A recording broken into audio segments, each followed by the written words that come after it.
Tropical Storm Khanun has made landfall over Busan in South Korea and is expected to quickly dissipate as it began its extratropical transition, moving away to the north, affecting both Koreas and beyond. Positioned at 35.1 degrees north, 128.7 degrees east. Its current status: winds of 65 miles per hour sustained with a pressure of 981 millibars, moving to the north at 11 miles per hour, that's on our latest analysis, at 12 hours local time in South Korea, including Japan as well, which is 3 hours UTC on August the 10th. And the tropical storm winds extension from the center up to 100 nautical miles, 130 to the northeastern quadrant, 150 to the southeastern quadrant, 120 to the southwestern quadrant, and 110 to the northwestern quadrant. And about the intensity compared to different agencies, the Joint Typhoon Warning Center, they believe it's quite weaker with only 50 miles per hour sustained winds, and the Japan Meteorological Agency, they think it's a 60 miles per hour sustained wind tropical storm, we believe, which it is slightly stronger, 65 miles per hour, but still a dangerous storm for both Koreas, but more South Korea of course, but quickly expected to dissipate.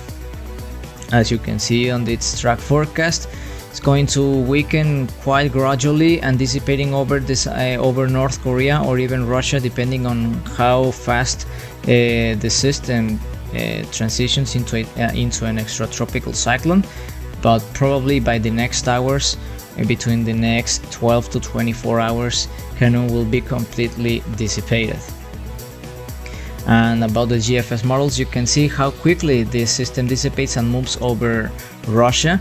And then we have Typhoon Lan, which intensifies slightly, maintaining its category 2 or category 3 status, approaching Tokyo, and tiny Hurricane Dora, it's going to weaken as soon as enters into the Western Pacific Basin.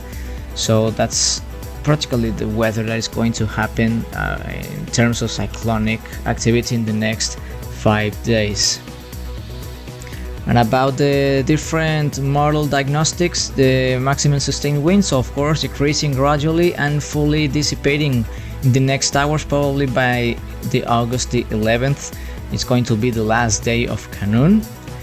The wind shear, of course, is going to increase marginally and quite sharply after this system practically dissipates over North Korea or Russia, so that's quite normal over those latitudes. And the sea surface temperatures, which practically there are not sea surface temperatures since Khanun has made landfall, and the humidity, of course, decreasing substantially as well. You can see the satellite presentation of Khanun, a clear sign of an extratropical transition, all the convection moving to the north and the circulation getting broad and disorganized as well. So practically this is the end phase of Khanun's life cycle that lasted for about 1 week and a half or even 2 weeks. So has been a quite interesting storm to track, but finally has come to an end, dissipating over South Korea in Busan, which made landfall quite few hours or minutes ago.